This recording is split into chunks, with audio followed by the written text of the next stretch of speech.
Hey guys, this is Jason with Officiating Oklahoma, and this is going to be my first ever podcast. Uh, as you can tell, I really don't know what I'm doing. I'm just, I guess, going to be talking to you guys, and talking and getting no response is kind of weird, so it looks like I'm talking to myself, which, oh, if you want to believe it, I'm not crazy. I've been looking around for topics for my first post that I want to get into that maybe everyone can relate to. Um, but I got to looking around on the internet, and some of the things that I discovered was people and states and everywhere else talking about how it's so hard to find officials nowadays. It doesn't matter which sport you're talking about, basketball, baseball, I mean, just anything. You hear over and over that it's extremely difficult to find anyone that's going to come out and officiate. Um, a lot of the guys that I call with, I got to recently thinking about, and I was like, you know, I've always been called the pup. I've always been the youngest guy out there, and nothing has really changed. I mean, I first started officiating back when, in the 90s, where they allowed it for people to be at 14 to get certified. You could take your test and you could go out on the field and you could officiate softball at 14 years old. And I remember I would go out there and also back then in the 90s, you got more on hands training than you do now. Now, today, it seems like all you do is you take a paper test and then they throw you to the wolves. Uh, anyway, back then, you got so much more training. Training is becoming non existent nowadays. But anyway, I remember being 14 years old, and, I take my test, I go through the mechanic stuff. I go out on the field with some veterans, and that week or two later, I'm on the field calling softball games. Okay, back then in the 90s, I said I started when I was 14 years old, and here I am. I'm going to be 36 this year, and you at 14, I was being put out on the field by myself. Now, I was told that, I showed more maturity than most kids my age, but also, on the other hand, is that being 14 years old and I was put out on a field where I had to, not really officiate kids out there, I was also having to tell adults how to behave. Now, imagine this. You put a 14-year-old kid out there, you tell him you're in charge of parents, okay? Say a kid has a child at 19 or 20 years old. By the time they're old enough, they're going to be 5. So you've got a 14-year-old that's out there trying to wrangle 25-year-olds. Okay? I would go out on the field, and I don't know if it was because I was thick-skinned or if I had seen it so much by watching my dad officiate that I just was accustomed to it. I mean, I would have the parents yelling at me, the coaches yelling at me, and, everyone else that was around yelling at me. Well, you go out on the field, you send a 14-year-old kid out there, and don't get me wrong, nowadays, I mean, you've got to be 16 to get started, so, 18, and you have to have graduated high school before you can call varsity ball. And it's like, okay, so you're still putting 18 and 16-year-old kids out there to be in charge of adults. Okay? Here's a problem with that, especially with today's day and time about how kids are babied so much.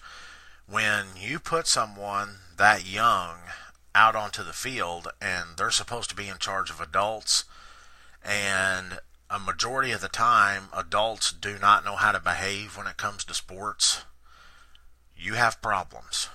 Okay? If you send a guy out there that's 16 years old, he gets paid $20 or $25 to officiate that game, which we can talk about later. That amount is ridiculous. And he goes out there and gets yelled at for 45 minutes to an hour and a half by immature adults that don't realize there's more to life than just a game. Okay? How do you expect for an assigner or a coordinator to have any kind of retention to bring those officials back the next season, or even the next week for that matter? I know the seasons that I got really involved with helping guys assign and do training and that kind of stuff, and I got to tell them, hey, you have got to understand is that out of these, let's say, 10 guys that you bring in new to do this, you're going to get anywhere from 2 to maybe 3 that will return next season. People didn't believe me. I think the best season I ever had was I brought in 8 new people and I had 2 come back. So, I mean, if you think about it, 8, you got 2, that's 25% of them came back, and that was a great number. Okay? The numbers are dwindling every year. We have guys that will retire every season. You'll have 5 or 6 retire, then you'll have 1 or 2 come in and replace them, and then that next year, those 1 or 2, only maybe 1 comes back, and then you have 1 or 2 come in. Well, at the rate that the older generation is falling off, we're not bringing enough in to keep the numbers up. So that's why you're hearing about how they can't find officials for games. They're having to change varsity football games to where they're being played on Thursday, Friday, and Saturdays because there's not officials to spread them out. Okay? Okay, so that's going to be one of your main concerns is, you go out and officiate, the guys get yelled at, especially by parents and coaches at all levels that have absolutely no clue about the game. They don't educate themselves. I mean, we constantly get yelled at for stuff, and I mean, yeah, I've done it for over 20 years, and I'll have a coach yell at me for something, and I just kind of grin because I think to myself,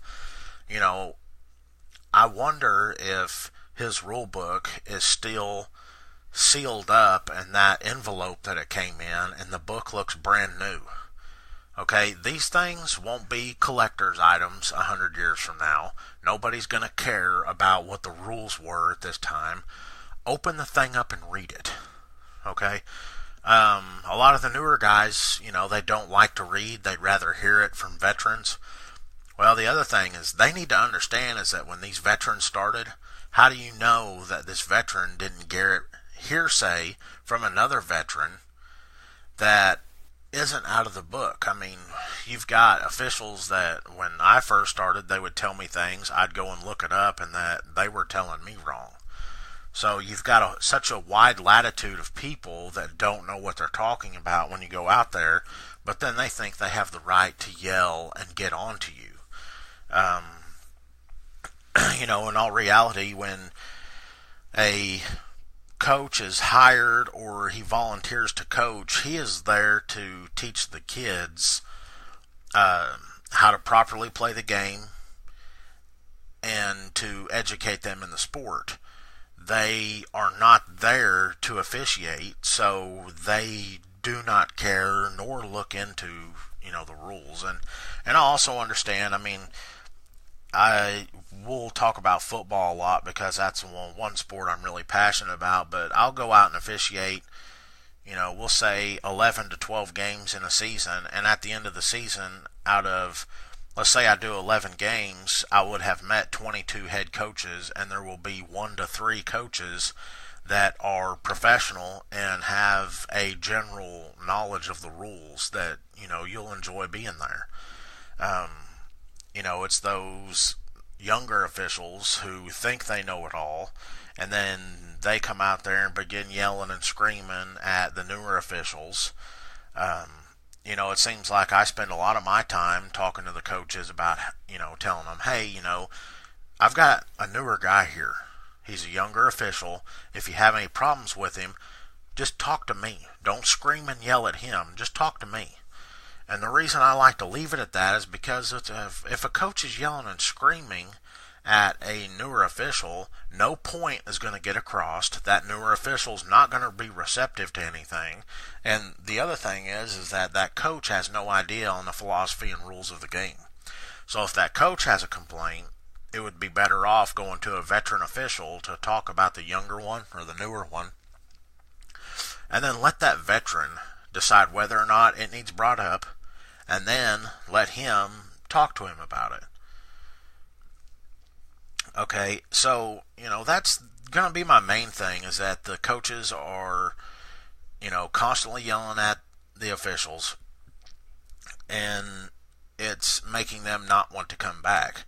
Here's the other side of it, is the spectators, okay? Spectators think that it's like their job to, scream at the officials and make themselves look like a lunatic. There's been time and time that I'll go out onto the court or the field, and I'll hear the kids say stuff to me like, man, my dad is embarrassing. I wish my parents would just stop. I wish they would just leave. And the screaming and yelling and the ludicrous that comes out of the bleachers not only is embarrassing to yourself, but it makes your child embarrassed. I've had kids more than once want a game to be over with so they don't have to be there and hear their parents yell all the time.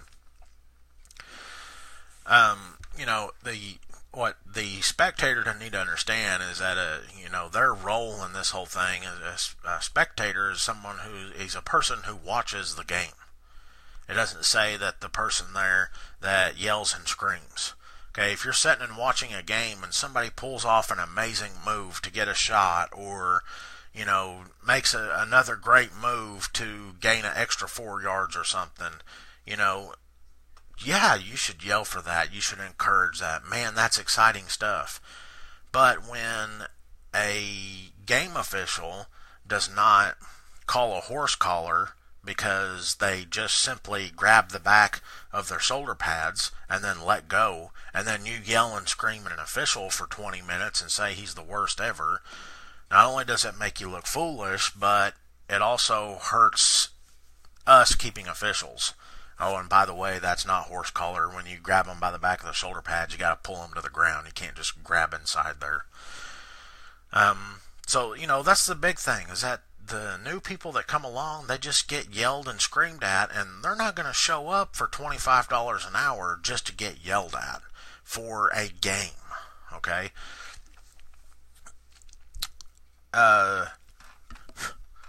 Let's see, what was my next point going to be? As far as the game goes, okay, in our rule books and, the site administration, their timing and events and all that stuff, the games, when officials show up at a game, especially a football game, we are informed that we're supposed to be there an hour and a half before the game starts. When we arrive, we're supposed to be greeted by administration, okay? I think out of the 12 games I had last season, when we arrived at the stadium, we told administration what time we would be there, we would arrive at that time, and we would get greeted once, maybe twice. So when you get there, we're running around trying to figure out where we're supposed to be.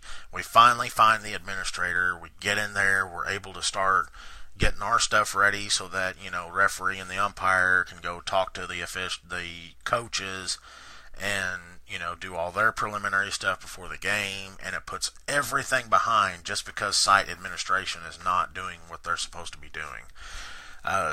You make officials feel like they are, an afterthought, or, somebody that doesn't matter, when in fact, if we're not there, it's recess. The game means nothing.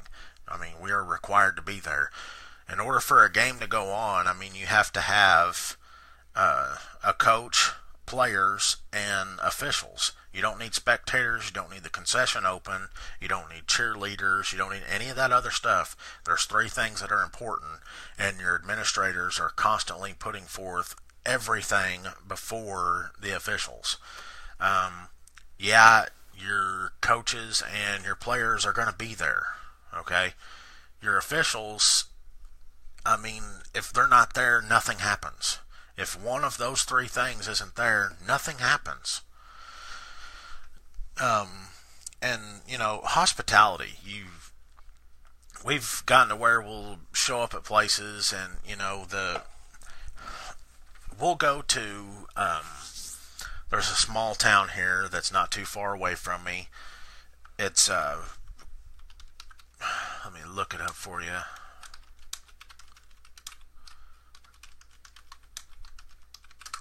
It's called Conawa, and I've been there a few times. I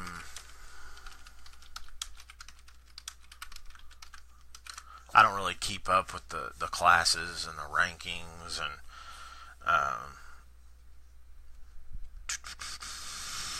anyway, it doesn't matter. They don't play 8-man, so they're bigger than that, but they're a pretty small school. But man, when you show up, geez, you get treated well. I mean, okay, say there's a 7 o'clock kickoff. We're supposed to be there at 5:30, so that means we're leaving from, it's a possibility we've had to leave work early. We're leaving our job, say, at 4:30 to get there at 5:30. You get there at 5:30, you do all your pregame, your preliminary stuff, you get dressed, and then you're out on the field before the game to do your pregame routine. You walk around the field. You officiate the game. The game's over with between 10 and 11. Okay, between 10 and 11, your game's over. You get ready to, basically debrief yourselves on the game. You get dressed.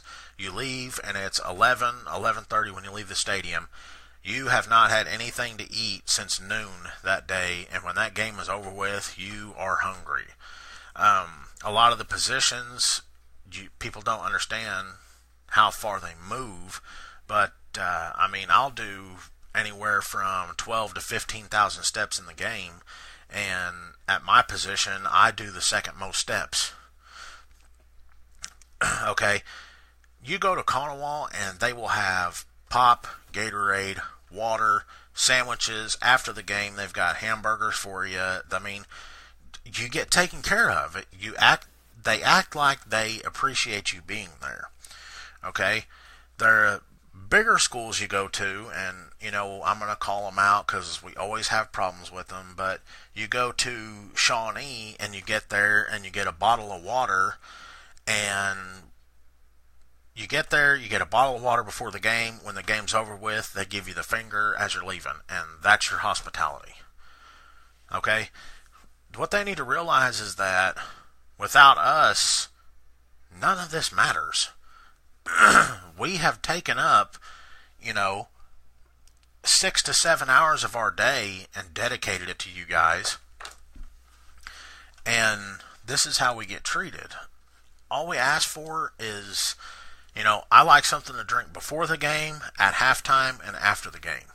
Okay? If you need to take, I can't remember how much you can get bottles of water for or whatever, but if you need to take $1 out of my check to give me 3 bottles of water that you buy from a $2 case that comes with 36 bottles, okay, that's fine. Just take that $1 out because, when we get there, I'm thirsty.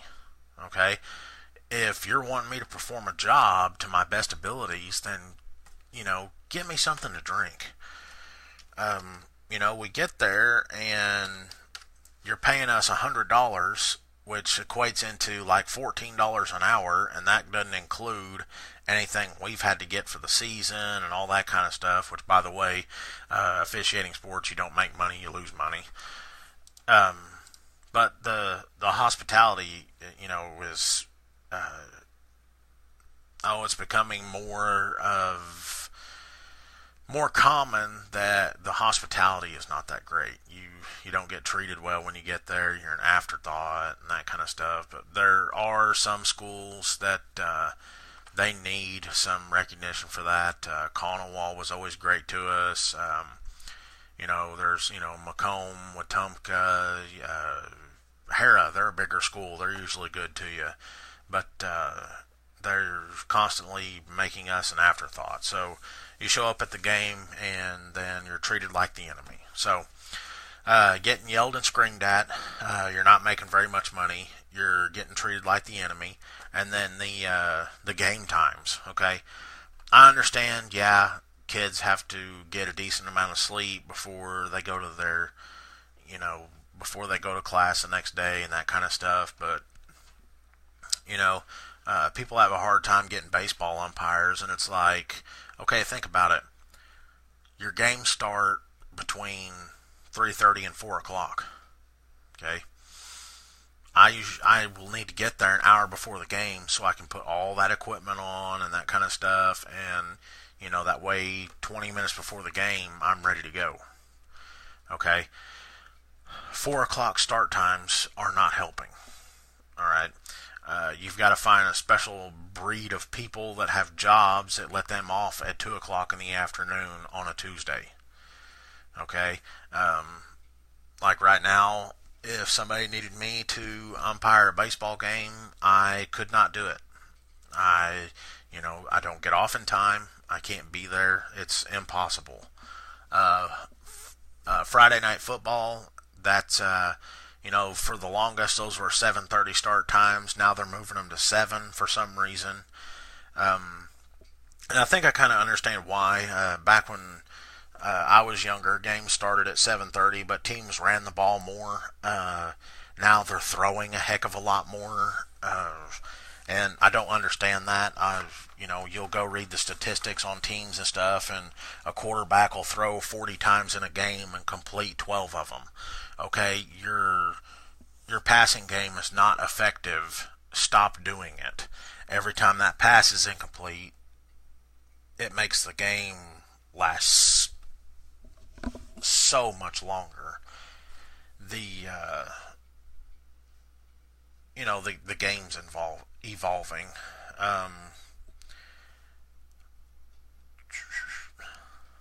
Let's see what else about it. So we've got the game's evolving. Coaches are coaching differently. I watch OU on TV, and they think the big thing is that every time you touch the ball, you have to score in 45 seconds, and if you don't, you're unsuccessful. Which, in all reality, if your offense is scoring that fast and your defense has no time to rest, so they're giving up points, so you're just having to, run this wild thing where you're just trying to score the whole time, and throwing all the time, they think, I guess, speeds it up. You gain more yards, but then there's so many more incomplete passes. It makes the game last longer and that kind of stuff. Anyway, we can talk about that another time, but I think that's going to be your three main topics for this. Is number one, the huge one, is that coaches and spectators are so disrespectful. And not all of them are. I mean, I know that there are some that are level-headed, but a majority of them are going to be very disrespectful. The second thing is that the pay is not that great. You don't make money doing this, so, why would you go out there and get yelled at for low pay? And then the third thing is that the times that the games start, officials just aren't available at those times. Anyway, guys, that's going to wrap it up this time. Once again, I told you at the start of this, my first podcast. I've never done this before. Supposedly, this hosting service that I'm using, they're telling me that I can have questions sent in to me and stuff like that. And I really have no idea what I'm doing with those yet. But if I figure out where you guys can leave audio messages, I'll set that up.